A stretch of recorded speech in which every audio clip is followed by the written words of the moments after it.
Now, as far as the 2020-21 offseason, we're at the top of the hill, and this downhill ride is going to get pretty bumpy. I ain't gonna lie about it, but the NBA got a lot of questions and a lot of things they got to answer to right now. They got to figure out a salary cap in order to start this free agency, and they're gonna make this announcement in mid-November. And once they make this announcement, it's gonna be a quick turnaround because free agency is gonna start right back up. They're gonna make that second announcement, and that date is probably gonna be like a 4-week turnaround. That's their estimate right now. So a lot of our new front office guys are gonna have to scramble. They're gonna have to already kind of be ahead of the curve and start making deals and trying to figure out which direction we're trying to go. And as far as the scheduling for next season, like I said, everything is in flux right now. Everything is temporary. Things could change at any moment.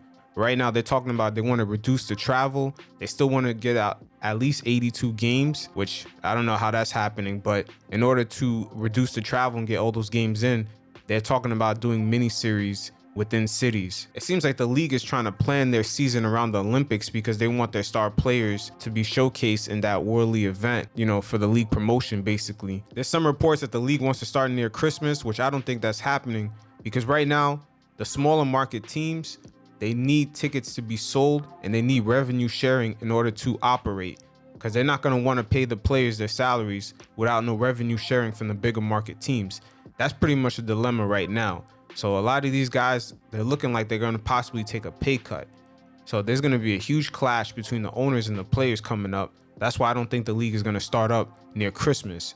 But they're talking about a possible start from mid-January on, and also the finals being in August. And then the schedules will still end up shifting for the 2021-2022 season. But the key thing to look out for is once the league sets that salary cap, because that's going to begin to set the tone for next season. So teams can know, how much money they're going to have to spend. Other teams that don't want to go over the luxury tax. And then also the players that, that are eligible for extensions. What are they going to do? Especially young guys and guys that are veterans. Are they going to extend long term? Because things are definitely going to change. A lot of these owners, once again, they do not want to operate next season without selling tickets. Because without no ticket sales, there's no revenue sharing. And the smaller market teams are not going to want to take a hit and still pay players revenues.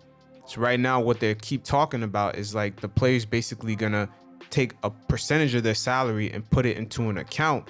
And then by the end of the calendar year for the league, the owners are gonna figure out, okay, how much operating losses did we take? And they're gonna use that money. They're gonna take a percentage if they take too much of a hit of that money from the players. And then if they don't take so much of a hit, the players will get that money back. The players and the owners already do this, but they do this like at a very small percentage, but they're talking about charging the players at least like 30-40%. And it's called the escrow tax. Now, looking at a distance, this shit seems like it's not a big deal because these guys get paid millions of dollars.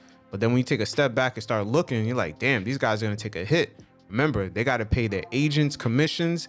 They got to pay taxes in their local state, which is probably anywhere from 30 to 40%. And then on top of that, they're going to take this escrow tax that could be up to 30 and 40% on top of that. So I don't know how y'all feel about getting an extra 30-40% withheld from your checks on top of paying for your federal and state taxes. That shit sounds crazy. But Michelle Roberts, the head of the Players Association, she was a bit more optimistic. But she letting players know, hey, anything can happen. Because once guys start looking at the money, we already know motherfuckers are going to start feeling a little different.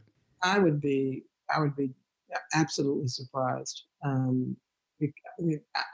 don't. I mean, look. I tell the players this. Of course, it's possible that they would try to lock us out if we couldn't come to some agreement. It's also possible that they would make things so egregious that we would say we're not playing. So I'm not going to suggest it's not within the realm of possibility, but I don't think it's within the realm of probability because there's not been the sort of stubbornness, dog-headedness line drawn in the sand, which I've seen happen on other occasions. I've heard has happened on other occasions. I've seen happen in other leagues. So sure, it could happen. I don't think it will. I think we're on track to get this done like grown-ups. We'll see how this plays out because once again, we've never been in a situation where we even see billionaires losing money in this pandemic.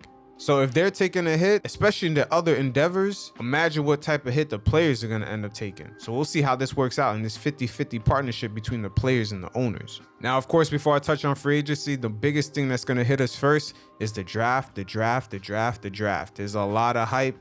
There's a lot of mock drafts, a lot of articles. Everyone's writing about every single player. But this draft, after the first 2 to 3 picks, is going to be looking like the 2013 draft, where you see a bunch of hype guys go up first, and then the key gems go in later. Now in 2013, we see Rudy Gobert go number 27, CJ McCollum go number 10, Steven Adams go number 12, Giannis number 15, Robert Covington went undrafted, Seth Curry. A lot of guys that end up playing in the league for a long time went undrafted in this draft. And you know, the 2013 draft was very hyped up, man. Like Anthony Bennett, bust. Otto Porter went early. Ben McLemore, Trey Burke. Victor Oladipo was the only guy that went early that ended up really working out. Alex Len went number 5. Coley Zeller went number 4. When you really look back at that draft, it really came down to positioning and scouting. And that's pretty much where this draft is going to come down to. Because a lot of guys right now, they're doing workouts through Zoom. I mean, you add this pandemic on top of it, a lot of these guys really have real question marks. Because you're not even getting a face-to-face interaction with a lot of these players. Now, this is where Leon Rose's new hires, especially the scouts like Frank Zanin out of OKC and Walt Perriman out of the Utah Jazz, are going to have their hands full. These guys are really going to be called to task right here. Also, Brock Aller, even though he isn't a scout, but he's a salary cap guru. Perhaps we can position ourselves to make trades and gain other assets to go after maybe a scout that might get drafted extra early, maybe move up and down the draft, or even make trades to gain other guys from other teams that are trying to maybe dump salary because of the pandemic.